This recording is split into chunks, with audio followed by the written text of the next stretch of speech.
Allah ne nous demande pas d'être injuste envers nous-mêmes. On ne nous demande pas de fermer les yeux face aux injustices.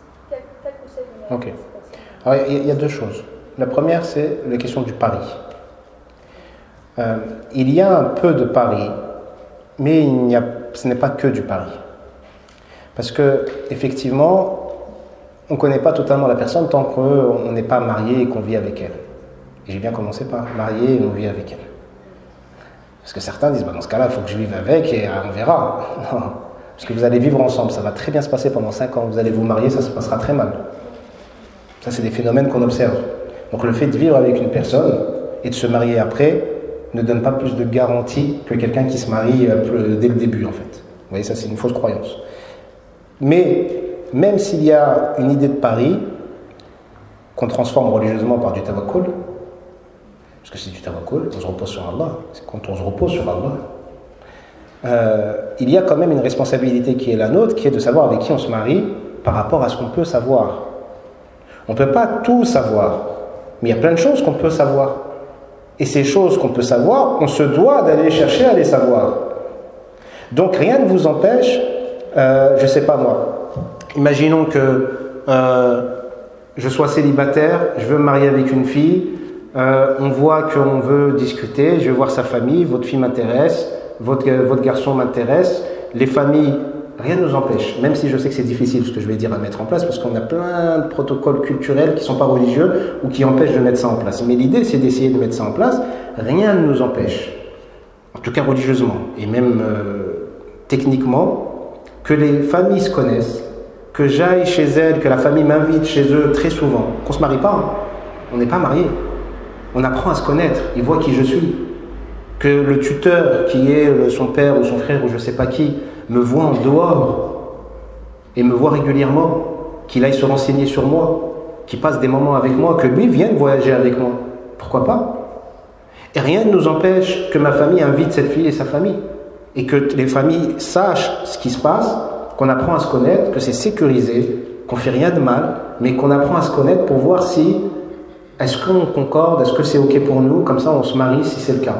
Et si on voit qu'il y a trop de trucs qu'on n'aurait pas vu tout de suite et qui sont problématiques et qui sont inacceptables pour l'un ou pour l'autre, pas de problème. On arrête et on se souhaite le meilleur à chacun.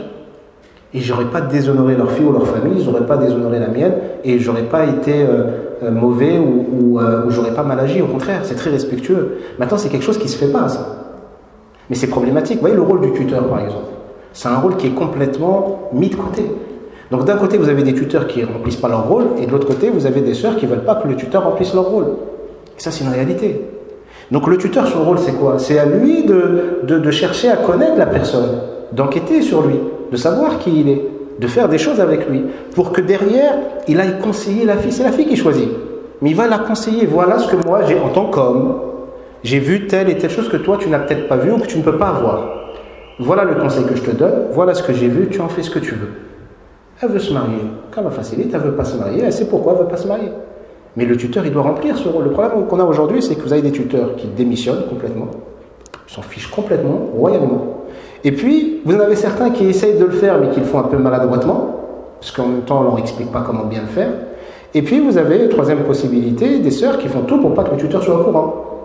Ça existe aussi, c'est une réalité. Et donc, elles se retrouvent à vouloir par elles-mêmes enquêter ou se renseigner, parfois pas toujours de la meilleure des manières. Puis après, il y a un attachement qui peut se faire entre les deux. Donc après, c'est compliqué de rationaliser les choses. Parce qu'ils vont s'attacher, ils vont commencer à se parler tous les jours, à s'échanger sur la bulle de beau temps. Et puis, il y aura un attachement émotionnel. Après, c'est elle que je veux. Pourquoi? C'est elle que je veux. Je ne sais même pas pourquoi. Vous voyez? Et est-ce qu'on a parlé des choses les plus importantes ou est-ce qu'on a certains points communs majeurs ou certaines divergences majeures? Non, on n'a pas parlé. C'est elle que je veux parce que c'est elle que je veux, c'est lui que je veux parce que c'est lui que je veux.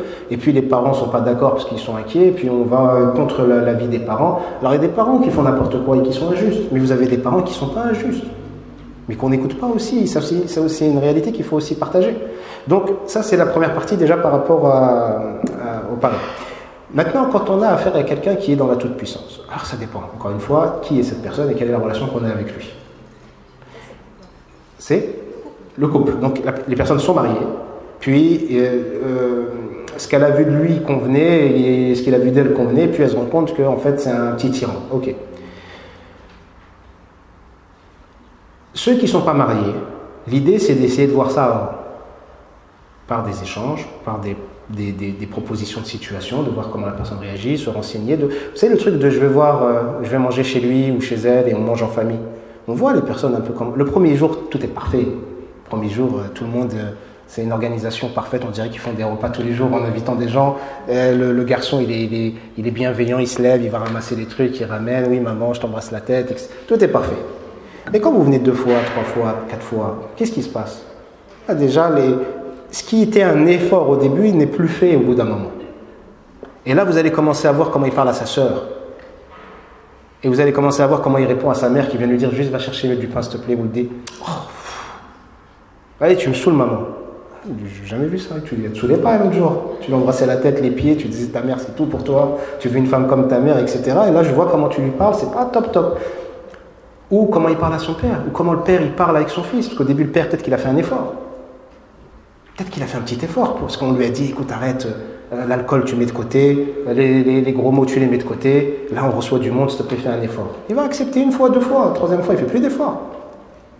La mère pareil. Benti, assis-toi, non, t'es notre invité, etc. Et après, vous entendez elle se lève même pas, celle-là même. Vous voyez, c'est 3 rencontres. Ou 4.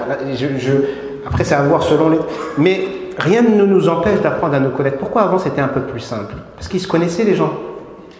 Ils étaient dans un village, on voyait l'enfant grandir. Elle l'a accouché, l'enfant. Elle a aidé la femme à l'accoucher. Elle l'a gardé pour elle, ça se trouve elle lui a donné le sein, parce que la mère ne pouvait pas, elle l'a vu grandir, et puis quand il a 20 ans, elle sait qui il est ou elle sait qui elle est. Ils se connaissaient un peu plus. Aujourd'hui, vous savez, il y a un mec qui vient, vous ne savez pas d'où il sort. Même son compte sur les réseaux, il n'est peut-être même pas vrai. Vous voyez ce que je veux dire? On sait pas. Donc, se marier avec un inconnu ou avec le premier venu ou avec quelqu'un, on ne sait pas d'où il sort, oui mais il est beau, il est gentil, ça c'est du suicide. Apprends à le connaître. Comment? Fais intervenir les gens qui sont censés apprendre à le connaître. Ou apprenez à vous connaître dans un cadre qui est... Oui, mais il ne veut pas. Salam alaikum. Pourquoi vous forcez? Vous pouvez forcer. Oui, je vous ai vu. Vous pouvez forcer. Mais il ne faut pas venir vous plaindre après. C'est juste ça. Donc, quand vous avez affaire à quelqu'un qui est tyrannique, vous n'avez pas fait ce qu'il fallait avant. Ok. Il y a une recommandation. S'il y avait une seule recommandation qu'on devait retenir, il n'y en a pas qu'une seule, mais s'il y en avait une qu'on devait retenir, c'est la recommandation du prophète alayhi salam. Quand il dit pourquoi on se marie et qui délimite les conditions du mariage. On se marie soit pour la beauté de la personne, soit pour sa richesse, soit pour le nom de la famille, la filiation, le statut social que la famille va avoir. Et le prophète qu'est-ce qu'il dit? Choisissez quelqu'un qui a un bon comportement et qui est attaché à sa religion. S'il y a une recommandation, c'est celle-ci. Pourquoi? Parce que même s'il devient tyrannique, même lui, ça va le surprendre, ça se trouve. Il n'était pas au courant que c'était un pharaon.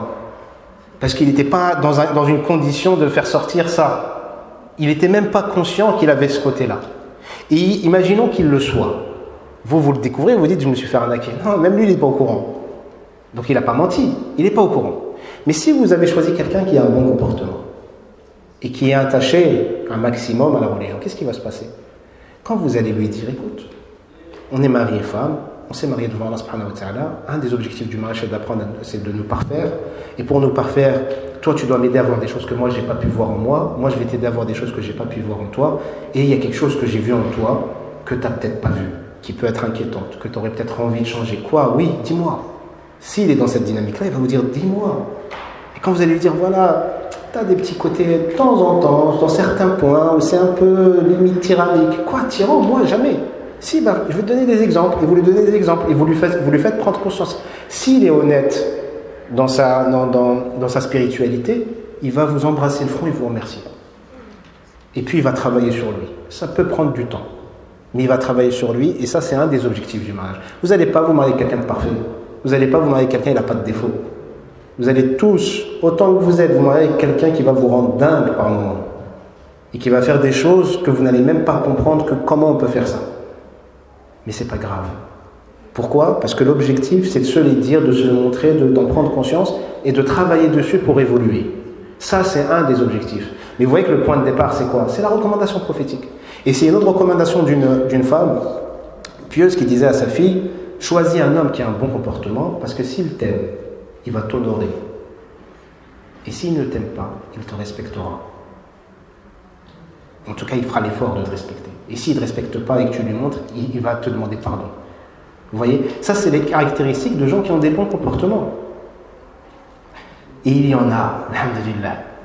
Et il ne faut pas juste rester bloqué sur comment je peux en trouver un ou une. Non, c'est commencer à l'être soi-même. À l'être soi-même. Est-ce que moi, qui vois les défauts chez tout le monde facile, est-ce que je suis prêt à entendre ce qu'on va me dire sur moi? C'est pas sûr. Donc il faut que je travaille aussi sur moi. Voilà. Oui, ça.